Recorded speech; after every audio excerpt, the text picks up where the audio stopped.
Start करते हैं। तो आज के वोकैब में जो हमारे पास दो वर्ड्स आप देख रहे हैं, वहां पे आप देख रहे हैं डिबेट वर्सेस आर्ग्यू, राइट। तो डिबेट एंड आर्ग्यू की अगर हम बात करें तो इनका लिटरल मीनिंग एक ही होता है, लिटरल मीनिंग होता है डिस्कशन विद अदर्स। अगर हम जो डिस्कशन है वो दूसरों के साथ करते हैं, उसके लिए हम इंग्लिश में वर्ड डिबेट भी यूज कर सकते हैं, और उसके लिए दूसरा वर्ड जो है वो आर्ग्यू भी यूज कर सकते हैं। तो दोनों ही वर्ड्स को हम यूज कर सकते हैं, दोनों का मतलब होता है डिस्कस विद अदर, या अगर हम डिस्कशन जो है किसी और के साथ कर रहे हैं तो वहां पे इंग्लिश के दो टर्म यूज होते हैं। लेकिन हम यहाँ पे बात करें कनोटेशन। कनोटेशन क्या होता है डियर, जो न्यू स्टूडेंट्स है उनके लिए मैं बता दूं, कनोटेशन का मतलब होता है कि हर एक वर्ड के साथ कुछ फीलिंग्स जुड़ी होती हैं, कुछ इमोशंस जो हैं वो जुड़े होते हैं, राइट। तो फीलिंग्स या इमोशंस अगर जो है वर्ड के साथ जुड़े हुए हैं तो उनको भी जानना जरूरी होता है। ऐसा नहीं है हम कि किसी भी आप कह लीजिए कोई भी मतलब कि वर्ड है उसका लिटरल मीनिंग अगर सेम है, वो आपस में सिनोनिम्स है, तो उनको आप जो है एक साथ मतलब कि कहीं पे भी यूज कर सकते हैं। तो केवल लिटरल मीनिंग जानना जरूरी नहीं होता है, हर एक वर्ड के साथ क्या इमोशंस जुड़े हुए हैं यानी कनोटेशन क्या है ये जानना जरूरी होता है। तो अगर हम डिबेट की बात करें तो जो डिबेट है वो आपका पॉजिटिव कनोटेशन का जो है वो वर्ड है। पॉजिटिव कनोटेशन, पॉजिटिव कनोटेशन का मतलब क्या हुआ कि अगर कोई आपके साथ डिस्कशन कर रहा है, राइट, और आप उसको अप्रिशिएट कर रहे हो, कह रहे आपने बहुत अच्छा डिस्कशन किया, आपने बहुत अच्छा डिबेट किया, देन हम पॉजिटिव कनोटेशन में कौन सा वर्ड यूज करेंगे, हम वहां पे डिबेट टर्म जो है वो यूज करेंगे।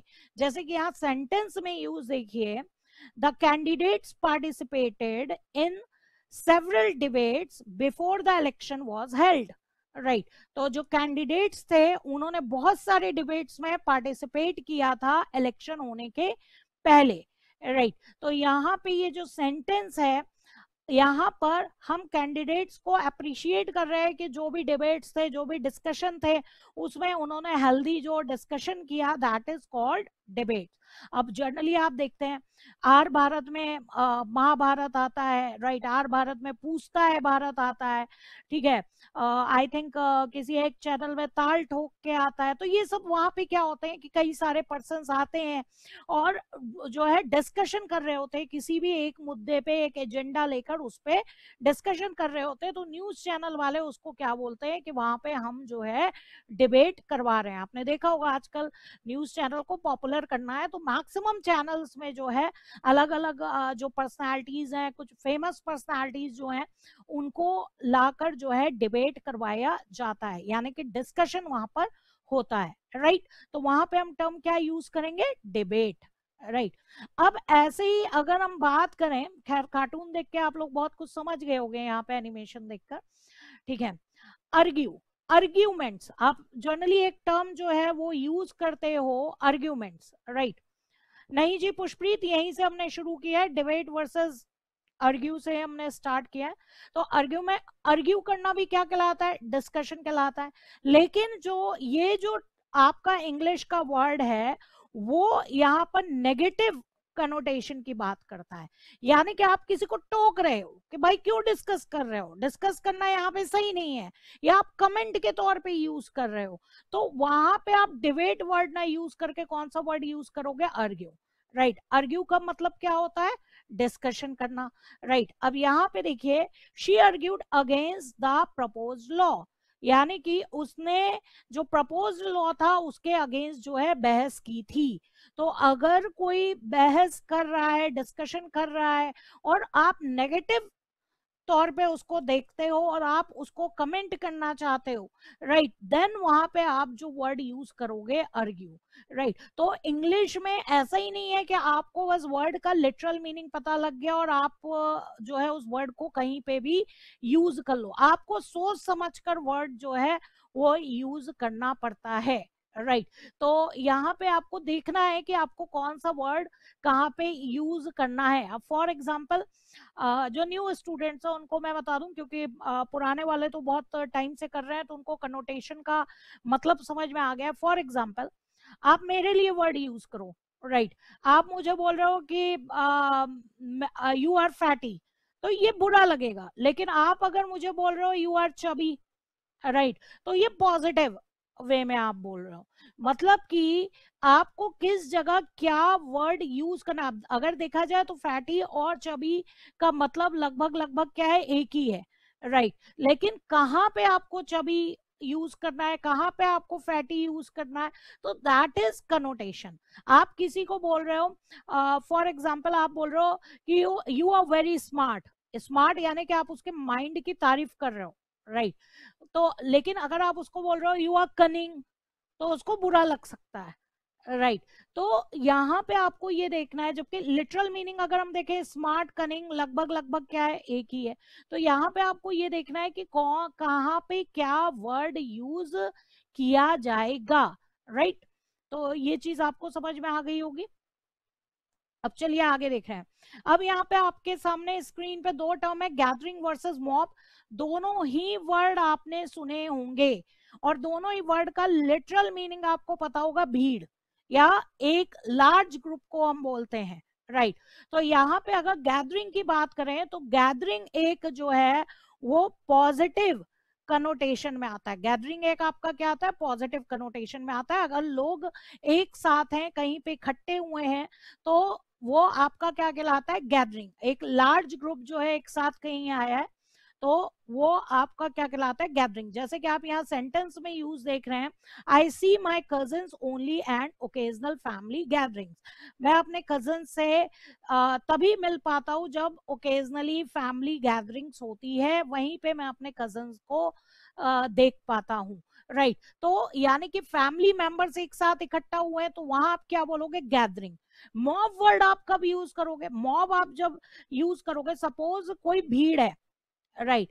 कोई भी भीड़ है और उस पे कोई कंट्रोल नहीं है, कोई भीड़ है जिस पे कोई कंट्रोल नहीं है, कंट्रोल नहीं कर सकता है, एकदम से भीड़ आ गई, राइट। आपने एक अक्सर आजकल न्यूज में एक टर्म सुना होगा, mob lynching, right. Mob lynching जहां पे भीड़ आती है और किसी को भी पीट देती है, किसी को भी मार देती है, that is called mob lynching.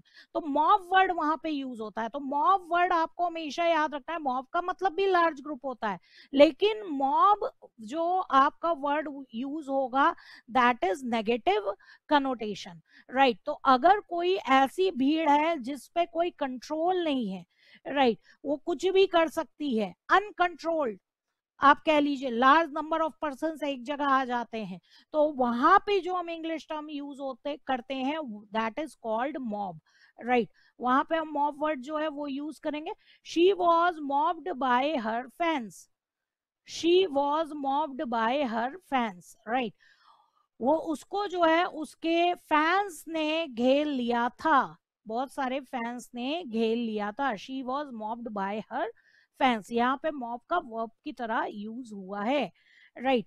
तो मॉब आपको समझ में आ गया, गैदरिंग वर्सेस मॉब इजी था, वर्ड्स आपको मालूम थे, यहाँ पे आपको आइडिया लग गया कि नेगेटिव कनोटेशन क्या है और पॉजिटिव कनोटेशन क्या है, राइट। आई होप जो न्यू स्टूडेंट्स हैं उनको प्रॉब्लम नहीं हुई होगी, राइट। चलिए, तो यहाँ पे अब आपका खाने पीने का मन कर गया होगा, आफ्टरनून का टाइम हो रहा है, सुबह से क्लास कर रहे हैं, गर्मी बहुत है। खैर ऑनलाइन क्लासेस का एक तो बड़ा ही फायदा हुआ है, आई होप कि सब लोग घर में बैठ के क्लास कर रहे हो, किसी को क्लासरूम तक जाने की जरूरत नहीं हुई है। लेकिन हर एक चीज के प्रॉज एंड कॉन्स होते हैं। आई नो आपको घूमना रहता था, घर से बाहर निकलना रहता था, तो वो चीजें आपके लिए क्या है, आज की डेट में खत्म हो गई है। लेकिन एक बात अच्छी भी है कि गर्मी में आपको बाहर नहीं निकलना पड़ रहा है, आपको घर पे बैठकर क्लासेस मिल रही हैं। लेकिन यहाँ पर एक थोड़ी सी बात है कि आप लोगों के प्रिटी प्रिटी फेसेस जो है, प्यारे प्यारे फेसेस जो है, वो हम नहीं देख सकते। अब हमें याद नहीं रहेगा, आपने तो हमें देख लिया, हम आपको नहीं देख सकते कि आप कौन कौन हो। तो फ्यूचर में हम कहीं मिलते हैं तो आपको डियर बताना पड़ेगा कि मैडम हमने आपसे पढ़ा था, ऑनलाइन क्लासेस में आपको मुझे बताना पड़ेगा, राइट? मैं यहाँ पर आपको नहीं देख सकती। तो ये थोड़ी सी चीज है, मेरे लिए ड्रॉबैक है। अदरवाइज आप लोगों की तरफ मैं देखती थी तो पता लग जाता था मुझे। आप लोगों को क्लास खत्म करवानी होती थी तो आप लोग शिनचैन जैसे स्टार्स फेंकते थे, ऐसे देखने लगते थे मेरी ओर, मैम बस अब छोड़ दो, ब्रेक पे जाना है। अब वो सब हमारा जो नॉन वर्बल कम्युनिकेशन आप लोगों की तरफ से होता था, आपके प्यारे प्यारे फेसेस को देख के, आपके मैजिकल माइंड्स के मैजिक को देख के हम एनर्जेटिक रहते थे, तो वो हमारी एनर्जी थोड़ी सी यहाँ पर मुझे लगता है कि कम हो गई है, क्योंकि बस आपकी चैट को ही मैं यहाँ पर देख सकती हूँ, आपके फेसेस को नहीं देख सकती। चलिए, तो थोड़ी सी बात कर लेते हैं आपके दिल की बात।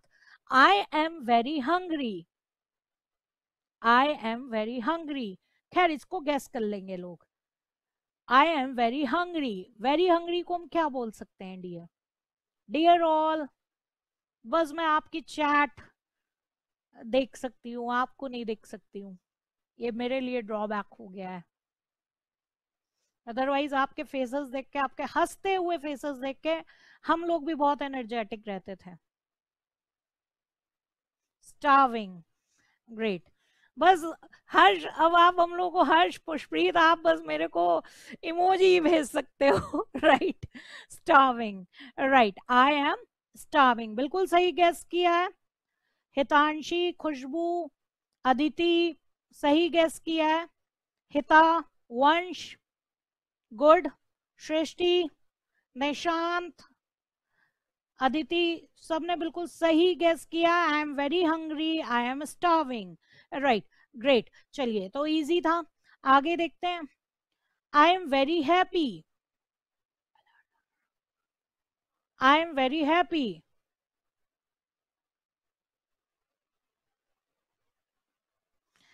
कशिश को देखो भूख लगाई है, लास्ट वाली स्लाइड देख के, चूहे दौड़ रहे हैं, चूहे कूद रहे हैं उसके पेट पे।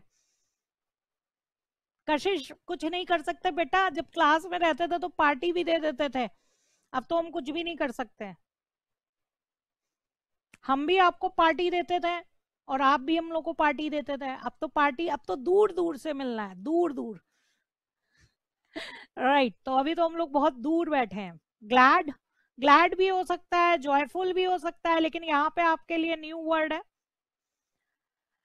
हाँ जी, ग्लैड, दुष्यंत, हितैषी, जॉयफुल भी हो सकता है।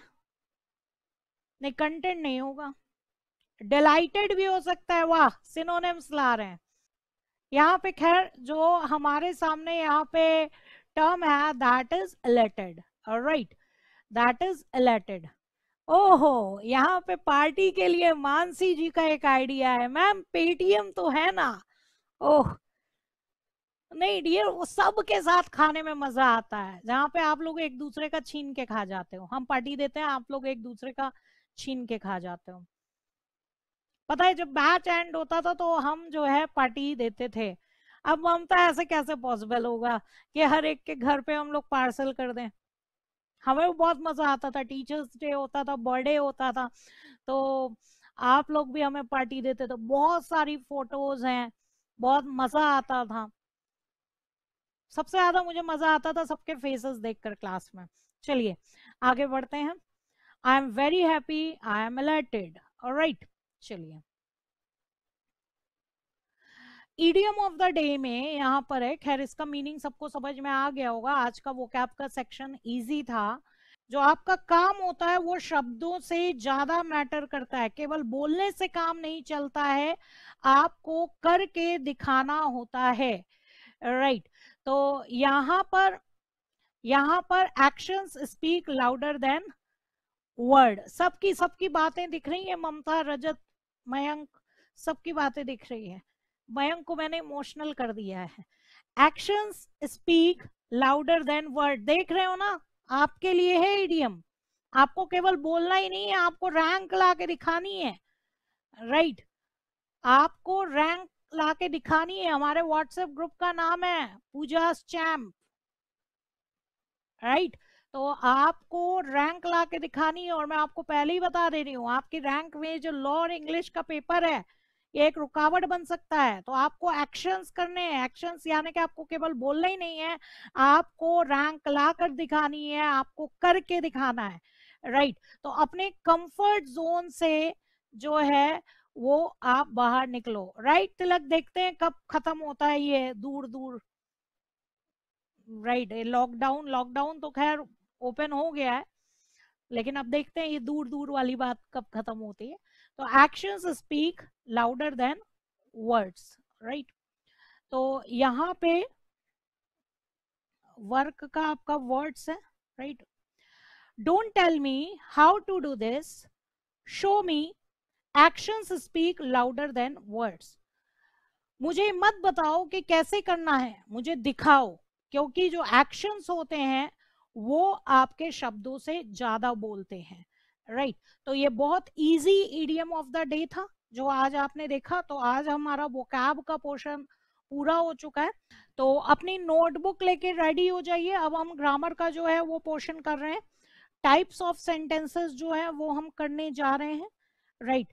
टाइप्स ऑफ सेंटेंसेस, तो टाइप्स ऑफ सेंटेंसेस में देखिए, थोड़ा सा मैं स्टार्टिंग से चल रही हूँ क्योंकि न्यू स्टूडेंट्स भी हैं।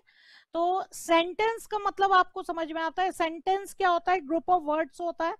लेकिन सेंटेंस में, हर एक सेंटेंस में आपको पता है सब्जेक्ट होना ही होना चाहिए। सब्जेक्ट होगा और वर्ब होगा, और सब्जेक्ट और वर्ब होने के कारण उस सेंटेंस से एक कंप्लीट आइडिया मिल रहा होगा। तो जितने पुराने स्टूडेंट्स हैं उनको पता है कि जहां पे सब्जेक्ट और वर्ब होता है उसको हम क्या बोलते हैं? क्लॉज बोलते हैं। क्लॉज किससे बनता है? जहां पे सब्जेक्ट होता है और कम से कम एक वर्ब उस सब्जेक्ट के रेफरेंस पे जो है एक वर्ब प्रेडिकेट में होगा ही होगा, राइट। और नॉर्मल ग्रुप ऑफ वर्ड्स को हम क्या बोल देते हैं? जहां पे ग्रुप ऑफ वर्ड्स है वहां, लेकिन वहां पे सब्जेक्ट और वर्ब नहीं है, साथ में सब्जेक्ट और वर्ब नहीं है, तो उस ग्रुप ऑफ वर्ड्स को हम क्या बोलते हैं? फ्रेज बोलते हैं। ये चीज हम देख चुके हैं। ग्रुप ऑफ वर्ड्स को हम क्या बोलते हैं? फ्रेज बोलते हैं। और जहां पे आप कह लीजिए कि सब्जेक्ट और वर्ब साथ में होते हैं वहां क्लॉज बन जाता है, और एक क्लॉज से सेंटेंस जो है बन सकता है। ये चीज आप लोग देख चुके हैं फ्रेज और क्लॉज में, राइट।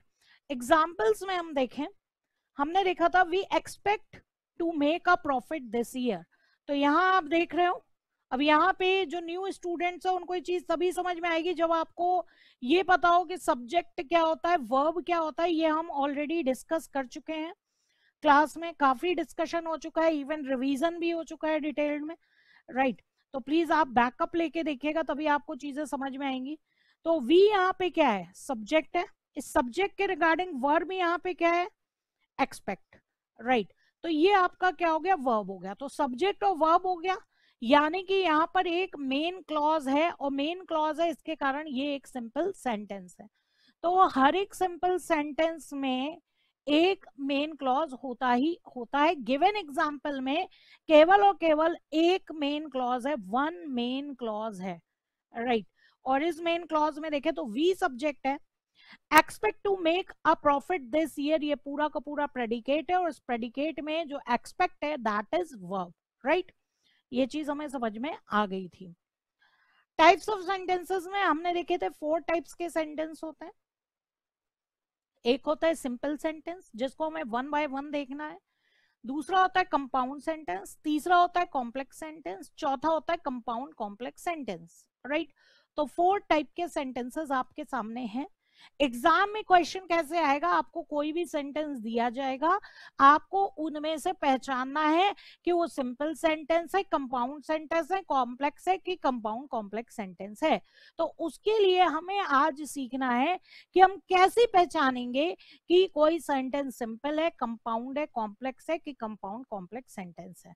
तो आई होप कि स्टूडेंट्स को ये समझ में आ गया होगा कि हमने क्लॉजेस क्यों पढ़े, हमने फ्रेज और क्लॉजेस को क्यों पढ़ा। क्योंकि जब तक हमें क्लॉज समझ में नहीं आएगा तब तक हमें ये नहीं समझ में आएगा कि कौन से टाइप का सेंटेंस होगा, राइट। तो सबसे पहले हम यहाँ पे बात कर रहे हैं सिंपल सेंटेंस की। अब यहाँ पे देखो सिंपल सेंटेंस क्या होता है, तो मैंने आपको अभी स्टार्टिंग में ही बता दिया। सिंपल सेंटेंस मींस कि एक सेंटेंस में एक मेन क्लॉज हो। क्लॉज आपको पता है, मेन क्लॉज या इंडिपेंडेंट क्लॉज के बारे में आपको ऑलरेडी पता है कि मेन क्लॉज क्या होता है और डिपेंडेंट क्लॉज क्या होता है। तो सिंपल सेंटेंस में हमेशा याद रखना एक मेन क्लॉज होगा, राइट। तो यहाँ पे सिंपल सेंटेंस की क्या definition the, a sentence with one subject and one main verb, यानी कि वन मेन क्लॉज अगर है तो वो क्या बनाता है, सिंपल सेंटेंस बनाता है। साथ में नोट डाउन करते चलिएगा, साथ में नोट डाउन करते चलिएगा। वैसे स्लाइड हमारी लास्ट क्लास में हो चुकी है, तो मैक्सिमम लोगों ने ऑलरेडी नोट डाउन कर रखा होगा, राइट। चलिए अब यहाँ पे एग्जाम्पल आप देख रहे हैं, all the employees and their husbands or wives enjoyed the annual dinner at the hotel। तो अब यहाँ पे अगर हम सब्जेक्ट देखें, all of employees and their husbands और वाइफ्स, यानी उनके स्पाउस की बात हो रही है। ये पूरा का पूरा क्या है, सब्जेक्ट है। और यहाँ पे वंशिका ने आई थिंक लास्ट क्लास में पूछा था क्या ये सब्जेक्ट कंपाउंड सब्जेक्ट है, तो मैंने कहा था हाँ जी ये सब्जेक्ट कंपाउंड सब्जेक्ट है। अब कंपाउंड सब्जेक्ट क्या होता है, इसके एग्जांपल्स हम आगे भी देखने जा रहे हैं, राइट। तो जो ब्रैकेट लगाया है वो हमारा सब्जेक्ट है, उसमें कई सारे लोग इन्वॉल्व हैं, तो आप इसलिए इसको क्या बोल सकते हैं, कंपाउंड सब्जेक्ट बोल सकते हैं। एंड आ गया है, ऑल द एम्प्लॉइज है, सारे एम्प्लॉइज है और उनके स्पाउसेस की बात की गई है, तो एंड आ गया है, इसलिए यहाँ पे आप क्या बोल सकते हैं, कंपाउंड सब्जेक्ट। स्पाउस आपको मालूम होगा, जो लाइफ पार्टनर होता है उसको हम स्पाउस बोलते हैं, राइट। तो और इंजॉयड यहाँ पे आप देख रहे हैं क्या है, वो जो सब्जेक्ट है उसके रिगार्डिंग क्या है, वर्ब है। तो एक सब्जेक्ट मिल रहा है और उसके रिगार्डिंग एक वर्ब है, इट मींस कि यहाँ पर एक मेन क्लॉज है। और एक मेन क्लॉज का मतलब क्या हुआ कि यहाँ पे सिंपल सेंटेंस जो है वो मिल रहा है। अश्विनी का यहाँ पे क्वेश्चन आ रहा है कि हमें इंग्लिश की बुक पीडीएफ फॉर्म में मिलेगी या फिजिकल फॉर्म में। डियर ये हमने अपनी तरफ से बुक्स जो हैं वो आईजीपी को प्रोवाइड कर रखी हैं, राइट। अब इसमें आपको आईजीपी के स्टाफ से क्वेरी करनी पड़ेगी कि बुक आपको फिजिकल फॉर्म में मिलेगी कि पीडीएफ के फॉर्म में मिलेगी, राइट।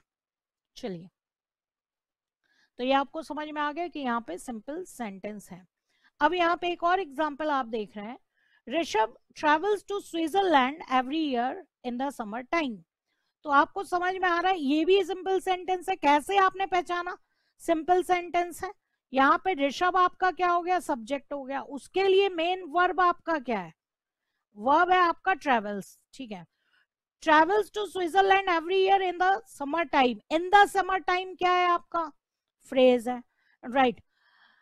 यहाँ पे ऑब्जेक्ट हम देखें तो यहाँ पे क्या है, स्विट्जरलैंड है। तो यहाँ पे आप देख रहे हैं travels to Switzerland every year in the summer time, ये पूरा का पूरा प्रेडिकेट है और प्रेडिकेट में जो ट्रेवल्स है वो आपका क्या है, वर्ब है। तो यहाँ पे एक सब्जेक्ट है, उसके रिगार्डिंग एक वर्ब है, इट मींस कि ये आपका मेन क्लॉज का एग्जाम्पल है, राइट। और वन मेन क्लॉज है, it means one main clause का मतलब कौन से टाइप का सेंटेंस हुआ, सिंपल सेंटेंस की हम यहाँ पर बात कर रहे हैं, राइट। तो ये भी हम देख चुके थे। अब इसके आगे आपका थोड़ा सा ब्रेन स्टॉर्मिंग होगा, यानी कि आपको अपना दिमाग लगाना पड़ेगा। ये सारी चीजें हम लोग ऑलरेडी जो है सीख चुके थे, राइट। अब यहाँ पे हम देख रहे हैं, अब देखिए यहाँ पे एक वर्ड आया कंपाउंड। अब यहाँ से प्लीज थोड़ा फोकस करना, क्या होगा क्लासेस का क्या नहीं होगा ये पता नहीं है, लेकिन काइंडली अब आप पूरा फोकस जो है यहाँ पे करना शुरू करें, क्योंकि अभी भी आप लाइव ही हैं, सारी चीजें आप लिख के पूछ सकते हैं, राइट। कंपाउंड, एक वर्ड आया कंपाउंड, कंपाउंड का मतलब क्या हुआ, सबसे पहले कंपाउंड का मतलब समझो।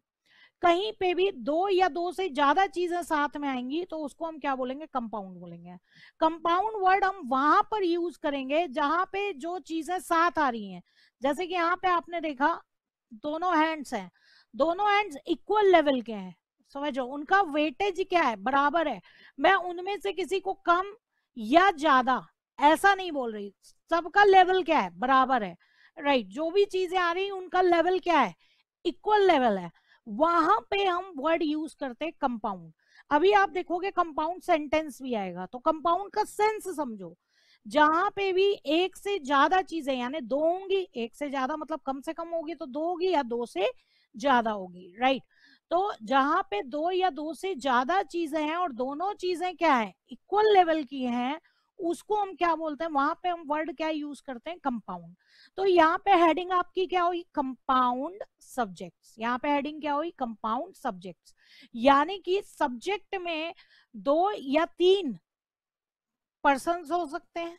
राइट, तो और दोनों या तीनों पर्सन जो है वो इक्वल लेवल के हैं। जैसा कि आपको स्क्रीन पे दिख रहा है, चुन्नू एंड मुन्नू। राइट, यहाँ पे क्या दिख रहा है, चुन्नू एंड मुन्नू, दो लोगों की बात की जा रही है। Chunnu and Munnu play tennis. तो मैं कह रही हूँ चुन्नू भी टेनिस खेल सकता है और मुन्नू भी टेनिस खेल सकता है। मैं चुन्नू के लिए कोई अलग बात नहीं कर रही, चुन्नू के लिए कोई हायर बात या मुन्नू के लिए कोई लोअर बात नहीं कर रही। दोनों इक्वल लेवल पे हैं। राइट, दोनों इक्वल लेवल पे हैं। तो इसको हम क्या बोलते हैं, इसको हम बोलते हैं चुन्नू एंड मुन्नू। क्योंकि यहाँ पर सेंटेंस में दो लोगों की बात हो रही है, चुन्नू की बात हो रही है एंड मुन्नू की बात हो रही है। तो चुन्नू एंड मुन्नू दोनों ही बराबर के लेवल पे हैं। तो ये दोनों ही किसका पार्ट होंगे, सब्जेक्ट का। और इनको हम बोलेंगे compound subjects. Right, compound subjects, दोनों सब्जेक्ट जो हैं एक साथ आए हैं, एक लेवल पे आए हैं, तो हम उनको क्या बोलेंगे, कंपाउंड सब्जेक्ट्स। और दोनों ही सब्जेक्ट के लिए एक ही वर्ब है, प्ले। राइट, दोनों ही सब्जेक्ट्स के लिए एक ही वर्ब है, प्ले। तो यहां पर आप क्या कहोगे, यहां पे आपका जो टाइप ऑफ सेंटेंस हुआ वो आपका एक ही क्लॉज माना जाएगा, one main clause, one main clause. अब इसी को अगर मैं लिखूं, ध्यान से देखना, भटकना नहीं, कहीं अपने माइंड को भटकने मत देना, मैजिकल माइंड मैजिकल रखना है। अब मैं ये बोलूं, Chunnu plays tennis and Munnu swims. Right, अब यहाँ पे देखो, यहाँ पे बात बदल गई। चुन्नू के लिए, चुन्नू सब्जेक्ट है, चुन्नू के लिए वर्ब क्या है, प्ले। राइट, चुन्नू के लिए वर्ब क्या है, प्ले। और मुन्नू अलग सब्जेक्ट है, और मुन्नू के लिए वर्ब क्या है, मुन्नू के लिए वर्ब है स्विम। तो अब एक बात बताओ, यहाँ पे आप क्या बोलोगे, एक क्लॉज तो ये हुआ, क्योंकि चुन्नू अलग सब्जेक्ट है, उसके रिगार्डिंग एक अलग वर्ब मिल गया। तो एक सब्जेक्ट और उसके रिगार्डिंग एक वर्ब, एक अलग क्लॉज हुआ। और मुन्नू स्विम्स, मुन्नू अलग सब्जेक्ट है और वर्ब है। राइट, तो यहाँ पे दो क्लॉजेस हैं, यहाँ पर दो क्लॉजेस हैं। Right, Chunnu and Munnu play tennis, ये आपका वन मेन क्लॉज है, तो इट मींस ये सिंपल सेंटेंस है। राइट, लेकिन जो मैंने ये एग्जांपल दिया जहां पे टू क्लॉजेस है, यहाँ पे आपका आंसर क्या हो गया, यहाँ पे आपका हो गया टू मेन क्लॉजेस। एंड जो है आपको याद होगा, एंड जो है वो सब ऑर्डिनेट कंजंक्शन में नहीं आता है। एंड आपको याद होगा, जो एक लिस्ट मैंने आपको बनवाई थी सब ऑर्डिनेटिंग कंजंक्शन की, जो लिस्ट मैंने आपको बनवाई थी, राइट, उसमें एंड नहीं है। राइट, तो आप ये जो मुन्नू स्विम्स है, इसको आप सब ऑर्डिनेट क्लॉज तो बोल नहीं सकते हो। ठीक है, तो यहाँ पे क्या हो गए, टू मेन क्लॉजेस हो गए। हाँ जी, हाँ जी तैशी, आप बिल्कुल सही बोल रहे हैं, बोल रहे हैं या बोल रही हैं, ये मुझे नहीं मालूम है, ये अभी देखना पड़ेगा। Hitachi. All right. I hope you are girl. Two main clauses. तो two main clauses means यहाँ पे आपका कौन सा सेंटेंस हो गया, अभी हम सेकंड टाइप का सेंटेंस पढ़ेंगे जहां पे दो या दो से ज्यादा मेन क्लॉजेस होते हैं, उसको हम बोलते हैं कंपाउंड सेंटेंस। राइट, तो इस केस में क्योंकि सब्जेक्ट अलग है, उसके रिस्पेक्टिव वर्ब अलग है। यहाँ पे देखिएगा, वर्ड मैंने बोला रिस्पेक्टिव। चुन्नू, चुन्नू के रिगार्डिंग वर्ब है प्ले। राइट, मुन्नू, मुन्नू के रिगार्डिंग वर्ब है स्विम। तो यहाँ पे दो क्लॉजेस हुए, दो क्लॉजेस दोनों मेन क्लॉजेस है, क्योंकि यहाँ पे सबऑर्डिनेट कंजंक्शन का यूज नहीं हो रहा है। ओके तैशी, थैंक यू, मतलब मेरा गैस सही था। राइट, मनीषा, मोनिशा, मोनिशा यहाँ पे लिखा है, राइट। मोनिशा का एक क्वेश्चन है, ma'am if there are two clauses then it is not simple sentence. नहीं डियर, अभी सिंपल सेंटेंस की मैंने आपको डेफिनेशन बताई। सिंपल सेंटेंस में केवल एक क्लॉज होता है, फ्रेज से मतलब नहीं है डियर, हमें यहाँ पे क्लॉजेस से मतलब है मोनिशा। अब फ्रेज को, फ्रेज आता ही नहीं है, मतलब फ्रेज सेंटेंस में कहीं पे भी आ सकता है। यहाँ पे हम मोनिशा फ्रेज को गौर नहीं करते, वो तो मैंने आपको समझाया था कि आप फ्रेज और क्लॉज में कंफ्यूज ना हो, इसलिए मैंने डिफरेंस बताया था। यहाँ पे हमें बस मोनिशा क्लॉज से मतलब है। जब हम टाइप्स ऑफ सेंटेंस देखेंगे तो हम देखेंगे कितने क्लॉजेस बन रहे हैं, फ्रेज कितने भी हो सकते हैं, फ्रेज से हमें मतलब नहीं है। तिलक का question, can a sentence have two subordinates clause. अब डियर यहाँ पे याद करो, तिलक, तिलक का क्वेश्चन है, क्या सेंटेंस में केवल जो है दो सबऑर्डिनेट क्लॉज हो सकते हैं। याद करो तिलक, मैंने बोला था सबऑर्डिनेट क्लॉज को सहारा चाहिए, सबऑर्डिनेट क्लॉज अकेले सेंटेंस में स्टैंड नहीं कर सकता, सबऑर्डिनेट क्लॉज को सहारा चाहिए। किसका सहारा चाहिए? मेन क्लॉज का। यानी कि मेन क्लॉज तो अकेले सेंटेंस बना सकते हैं, लेकिन सबऑर्डिनेट क्लॉज अकेले सेंटेंस नहीं बना सकते। यानी कि सबऑर्डिनेट क्लॉज के साथ मेन क्लॉज होगा ही होगा। अगर सेंटेंस बनाना है तो सबऑर्डिनेट क्लॉज के साथ मेन क्लॉज का होना जरूरी है, क्योंकि सबऑर्डिनेट क्लॉज अकेले नहीं खड़ा हो सकता है, अकेले सेंटेंस नहीं बना सकता है, राइट। हाँ जी, हाँ जी तैशी बिल्कुल सही कह रही है, can not stand alone. Subordinate clause जो है, subordinate clause can not stand alone, अकेले जो है वो वर्क नहीं कर सकता है, उसको सहारे की जरूरत है। सहारा किसका मिलेगा? मेन क्लॉज का, सबऑर्डिनेट क्लॉज को, तभी सेंटेंस बन पाएगा।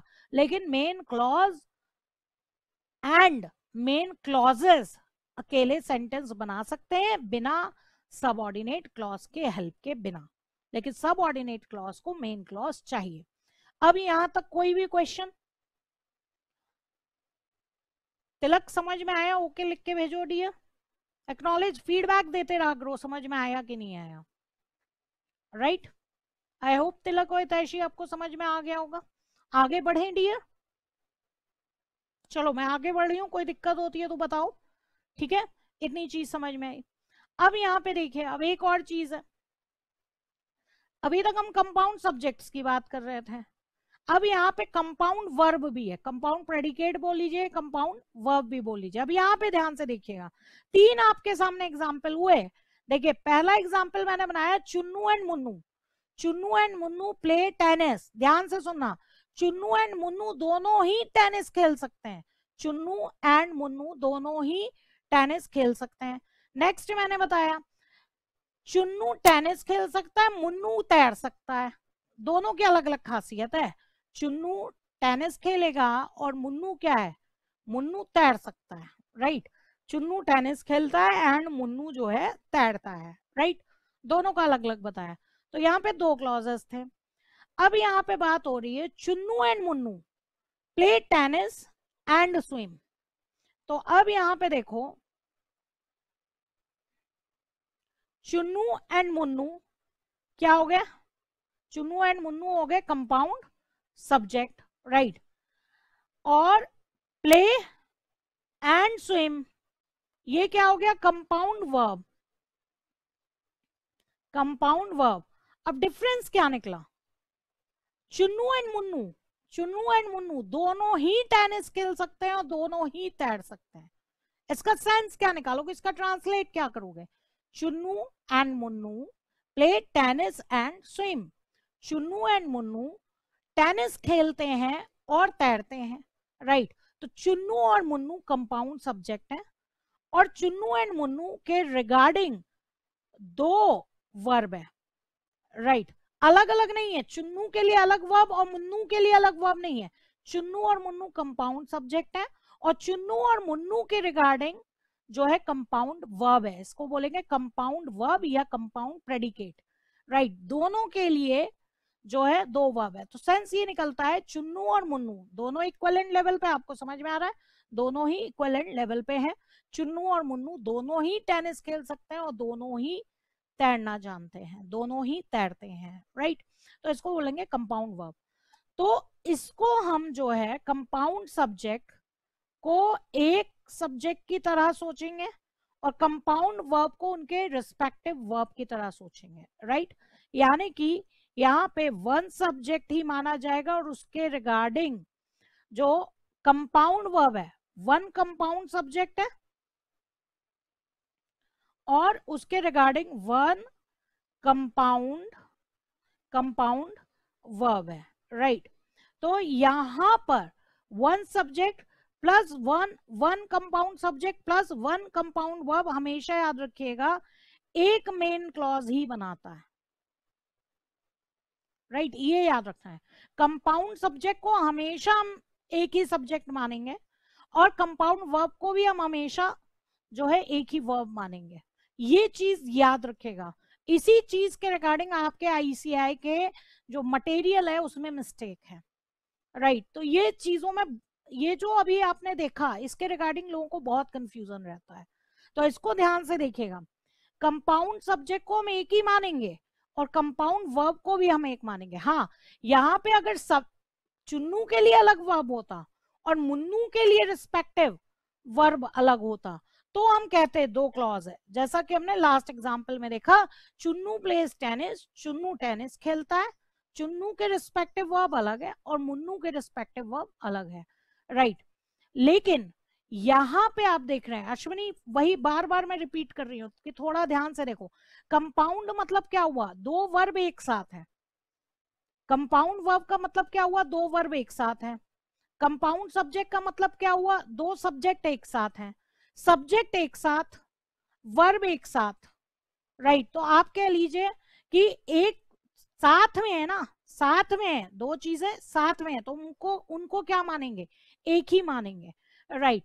तो चुन्नू एंड मुन्नू एक सब्जेक्ट हो गया, दो वर्ब साथ में है, ठीक है, वो वर्ब उन्हीं सब्जेक्ट के लिए यूज हो रही है, तो आपका क्या हो गया, कंपाउंड वर्ब, दो वर्ब एक साथ में उन्हीं सब्जेक्ट के लिए यूज हो रही है, तो इसको आप क्या बोलोगे, कंपाउंड वर्ब। अब इसमें कॉम्बिनेशन क्या बना, ध्यान से देखना, कॉम्बिनेशन ये बना, पुष्प्रीत का क्वेश्चन है, what if the sentence is Chunnu plays tennis and swims and Munnu also plays tennis and swims. इस केस में डियर टू क्लॉजेज हैं, पुष्प्रीत ने जो बना के देखा दिया है उसमें दो क्लॉजेज हैं। मुझे कंपाउंड वर्ब समझ में नहीं आया, अश्विनी का क्वेश्चन, रुक जाओ डियर, अभी मैं एग्जांपल्स बना रही हूँ। मैम अगर लास्ट में रिस्पेक्टिवली लगा दें तो कंपाउंड होगा नहीं डियर, तो भी वो आपका क्या है, रिस्पेक्टिवली देखो कब लगाते हैं, पूजा अभी आपके क्वेश्चन का आंसर मैं बाद में दूंगी, थोड़ा सा रिस्पेक्टिवली कब लगाते हैं ये इसका क्वेश्चन का आंसर अभी मैं बाद में दूंगी, थोड़ा सा पहले आप देख लीजिए जो मैं लिखने जा रही हूं। मैं कह रही हूं वन कंपाउंड सब्जेक्ट है, वन कंपाउंड सब्जेक्ट है, वन वर्ब है, मतलब कंपाउंड वर्ब नहीं है, नॉर्मल वर्ब है। आपका क्लॉज जो है वो वन मेन क्लॉज होगा, आपका जो क्लॉज है वो वन मेन क्लॉज होगा। डियर मेरी तरफ से सब कुछ सही चल रहा है पुष्प्रीत, राइट। अब अगर मैं कहूं वन नॉर्मल सब्जेक्ट है, वन कंपाउंड सब्जेक्ट है एंड वन वर्ब है, इट मींस क्या हुआ, मेन क्लॉज हुआ, राइट। तिलक जो कंपाउंड वर्ब बोल रहे हैं उसी को कंपाउंड प्रेडिकेट बोलते हैं, तिलक जो कंपाउंड वर्ब बोल रहे हैं उसी को हम कंपाउंड प्रेडिकेट बोलते हैं। एग्जाम्पल क्या हुआ, एग्जाम्पल मैंने आपको दिया था चुन्नू, साथ में देखना आप, चुन्नू एंड प्ले टेनिस, यहाँ पे कंपाउंड सब्जेक्ट है और उनके दोनों के रिगार्डिंग एक वर्ब है, यहाँ पे क्लॉज क्या हुआ, वन मेन क्लॉज हुआ, ठीक है। दूसरा केस क्या हो सकता है, वन सब्जेक्ट है लेकिन साथ में वन कंपाउंड वर्ब है, राइट। वन सब्जेक्ट है और वन कंपाउंड वर्ब है। यहां पे भी एक ही मेन क्लॉज होगा, राइट। मैं सबके एग्जाम्पल बता रही हूं, पहले एग्जाम्पल सुन लो फिर क्वेश्चन पूछना, राइट। अब एग्जाम्पल आपका क्या आया, वन सब्जेक्ट है, जैसे मैंने कहा Chunnu place tennis. Tennis object है, ऑब्जेक्ट ना लगाओ तो भी चलेगा, मतलब Chunnu plays and swims, right. तो ये भी आपका क्या हुआ, यहां पे देखो चुन्नू एक ही सब्जेक्ट है, वर्ब दो है, प्लेज एंड स्विम्स। तो चुन्नू टेनिस भी खेलता है और तैरता भी है, राइट। तो ये भी वन मेन क्लॉज माना जाएगा और इसको भी आप क्या बोलोगे, सिंपल सेंटेंस ही बोलोगे। यहां पे भी आप क्या बोलोगे, सिंपल सेंटेंस बोलोगे, राइट। अब तीसरा एग्जांपल हुआ, अगर मैं कहूं वन कंपाउंड सब्जेक्ट है प्लस वन कंपाउंड वर्ब है, राइट। तो यहां पे भी एक ही मेन क्लॉज माना जाएगा। जैसे कि अभी हमने लास्ट में एग्जाम्पल क्या देखा, हमने एग्जाम्पल देखा Chunnu and Munnu play tennis and swim, right. तो यहां पे आप देख रहे हो Chunnu and Munnu compound subject हुआ, प्ले एंड स्विम ये क्या हुआ, कंपाउंड वर्ब हुआ। यहां पे भी आप सिंपल सेंटेंस बोलोगे, वन मेन क्लॉज होगा।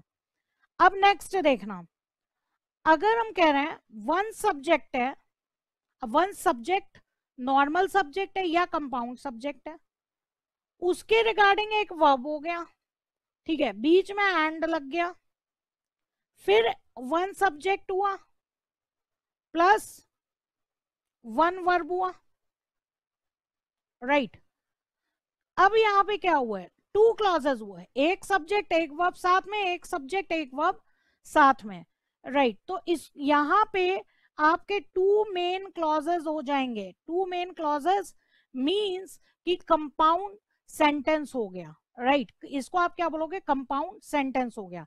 अब मैं यहां बोलूं, यहां पे मैंने आपको एग्जाम्पल बताया था, इसका एग्जाम्पल मैंने आपको बताया था चुन्नू, ध्यान से सुनना, सारे यहाँ पे परमिटेशन कॉम्बिनेशन बन गए। चुन्नू प्लेस टेनिस, तो चुन्नू सब्जेक्ट हुआ, उसके रिगार्डिंग वर्ब क्या हुआ, प्लेस, एंड लगाया।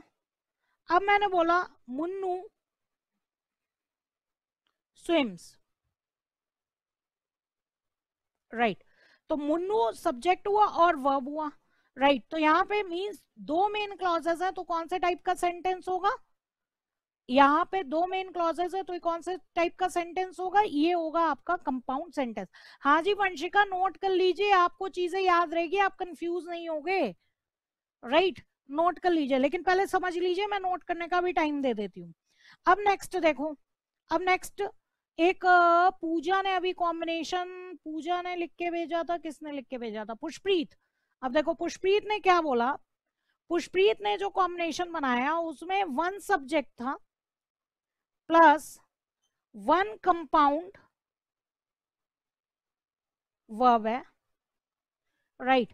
फिर पुष्प्रीत ने क्या किया है, एंड लगाया है, फिर उसने वन सब्जेक्ट उठाया और वन कंपाउंड वर्ब उठाया। अब देखो इन्होंने एग्जाम्पल क्या बनाया, पुष्प्रीत ने एग्जाम्पल ये बनाया, मुझसे पूछा कि अगर हम कहें चुन्नू चुन्नू प्लेस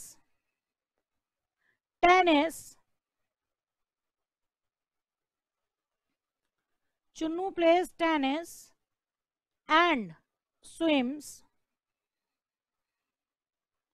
एंड मुन्नू, खैर हम सेंटेंस ऐसे लिखेंगे नहीं नॉर्मली, क्योंकि चुन्नू और मुन्नू दोनों के लिए इन्होंने एक ही कर दिया है, सपोज अब मैं यहाँ पे लिख देती हूँ, चलो थोड़ा सा चेंज कर रही हूँ Pushpapreet, Munnu plays football and swims, right. अब यहाँ पे आप मुझे बताइए, यहाँ पे कितने क्लॉजेस हुए? यहाँ पे दो मेन क्लॉजेस हो गए, सीधे सीधे दो मेन क्लॉजेस हो गए।